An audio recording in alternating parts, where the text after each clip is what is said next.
Our next speaker works here at the Kennedy Space Center. Ms. N.A.S.A is the program manager for the Launch Services Program. She'll tell you more about that, but in essence, they listen to the scientists, to the spacecraft folks, and they try and figure out the right launch services that are needed to get that spacecraft to the right place at the right time and within the budget that's allotted. She has about 400 folks working for her here at the Kennedy Space Center. Please welcome Amanda Mitzkevich.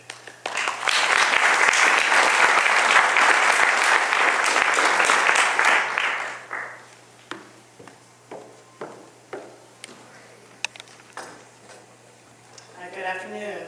Thanks for coming today.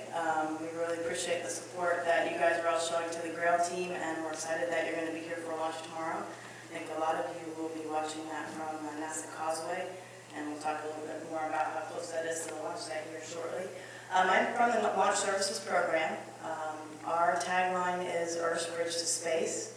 We provide, so what that really means is we provide access to space for all of NASA's robotic missions.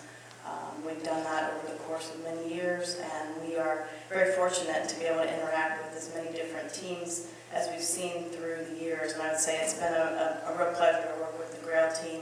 I'm sure you're associated with them in some way, and it's been great for us to be able to work with such a professional and sharp team that we've seen through this process. Next chart, please. Okay, so what does it mean? What do we really do? We are a broker between the spacecraft that you heard about, the science, the spacecraft itself, and the launch vehicles that are out on the market that can provide the services. And Scott Messer will tell you about the rocket that we chose specifically for GRAIL. So in the top left corner there, you'll see a bunch of different missions and centers there. Greg mentioned that there are 10 NASA centers. We work with every one of those centers at some course across the years who are working different missions for NASA. What we do with those groups, and what we did specifically with GRAIL, is we work with the spacecraft and the science folks to understand what are the requirements that they have. How big are they going to be? You saw some pictures of that. How much will they weigh? What's their diameter, just physically, their size? Where do they need to go? You saw that complicated trajectory that was on the screen that Maria provided so that they can get into orbit around the moon. When do they need to get there?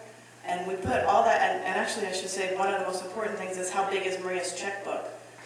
What can she afford to get her science to space? So we put all those factors together, and we look at the market and we figure out which launch vehicle can meet all those needs. And in this case, it was a very reliable Delta II Heavy rocket. And I'd like to say you guys are really part of a historic moment here, not only for being part of the GRAIL mission, but currently this is the last Delta II that will be launching from the East Coast here in Florida. It has a great heritage of success. The first launch of a Delta was in 1960 off of the same complex that you'll see tomorrow. We've had 48 missions on a Delta II for NASA, so it is a vehicle that we have come to rely on and trust. And while it's a historic moment, we're also sorry to not be launching on more of those from the East Coast. All of us work together, spacecraft and launch vehicle folks, to look at the spacecraft over about a 5-year period and figure out, to get those requirements defined even more specifically. We look at the environments that the launch vehicle will be imposing on the spacecraft, and we help determine and help make sure that the spacecraft is testing to the right environments. You heard about the stiffness of the spacecraft, that they need to be that way in order to get their measurements made. The rumble that you hear tomorrow and that you will feel tomorrow is a really cool thing as a spectator. Makes it really exciting, makes your heart beat fast like Joe said, but not very exciting for the little spacecraft that are inside the rocket because they're being shaken. So we want to make sure that they understand that environment and that they can mitigate that environment and test to it so that they're in great shape when they get to the moon and can do their exciting science. Next chart, please. So in Launch Services Program, we've launched over 60 missions since about 1998 when we were consolidated at Kennedy Space Center. We've gotten to be part of so many of the exciting science missions that you've heard about today. The LRO L-Cross mission, we launched that a few years ago.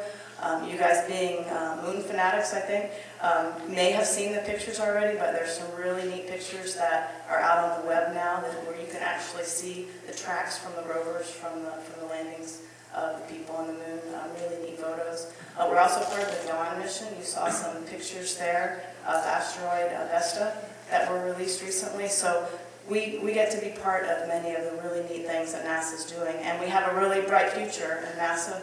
We're working right now within the Launch Services Program with the 400 people that we have, about 35 different missions that are in different phases of development for launch over the next decade. So there are a lot of really neat things that NASA's going to be doing over the next decade. Next chart. So, a little closer to home here, if you look on the left side of the chart there, you are basically looking from underneath the Delta II rocket as the graphite epoxy motors are put onto the rocket. This processing started back in the April timeframe, a little bit extended flow than we normally have for Delta II, mainly because it was the last one and we needed to fit it into all the processes that are going on here at the Cape.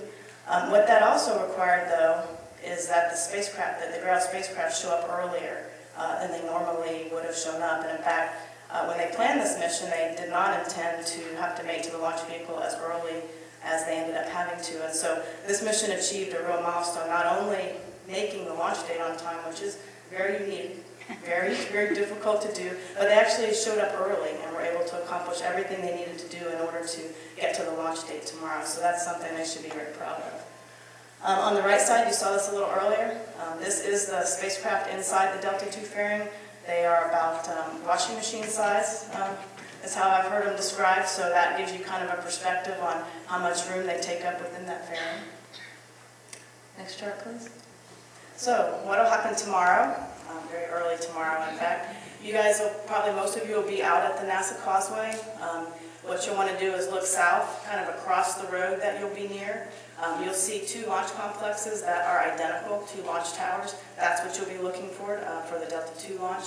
A little bit to the left of that, you'll see kind of a small ship in the water. That's the one that was used to retrieve the solid rocket motors from the shuttle after shuttle launches. And just a little bit more to the left of that, behind the trees, but you'll see kind of a peak there with a bunch of antennas on top of it. That's the hangar where all the launch management team will be, and we'll be showing up there about 4:15 in the morning.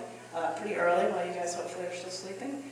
We'll go into the final countdown, and there'll be many activities that are happening as we're checking out the launch vehicle and the spacecraft. Then very important tomorrow will be the weather briefing. You saw the weather earlier this morning probably. A lot of clouds, a little bit of lightning, a little bit of precipitation. We don't want that tomorrow. We want a nice clear day. We think it'll be a little bit of a challenge. Right now we have a 40% chance of going. That's plenty of chance to be able to launch the rocket. One thing that we're watching really closely are the ambo clouds. And then right before we go into that step there where it says begin the cryoloading, that's the liquid oxygen that's cooled to about -298 degrees. We need to make sure there's no precipitation because we don't want that collecting on the tank. So once we get that loaded, you guys may see on the monitors there'll be a little white plume of smoke that starts coming out of the launch vehicle. You'll know that the liquid oxygen is going in there and venting. Then you'll see the vehicle engine slews, which means you'll see on the screen they'll show you a close-up of them gimbaling, kind of checking to make sure that they're going to be able to control once we go into flight. Then if we haven't used up our hold time, we have about 30 minutes that are built in, and that's for working any issues. We may eat that up along the way depending on the weather. We put a lot of time in there because it is a 1-second window. Very difficult to accomplish, but ULA has done it many, many times before. We want to make sure that we can get off in that 1 second. And then there'll be some polling that goes on, and you'll hear that over the loudspeakers. Finally, we'll get to the NASA Launch Managers poll. He'll be gathering all the information from the spacecraft side and from our folks who are monitoring the launch vehicle and put that all together. And as he's doing that, the GRAIL spacecraft will go from external power, where they've been powering up their batteries, getting ready to go. They'll go on to internal power. Then they'll say that they're ready. The NASA Launch Manager will give his final ready to go to the ULA launch team, and then we'll lift off. And so if we don't quite make it at the 8:37:06 on the second dot, we will try for the 9:16:12. And very important that we make that exact second.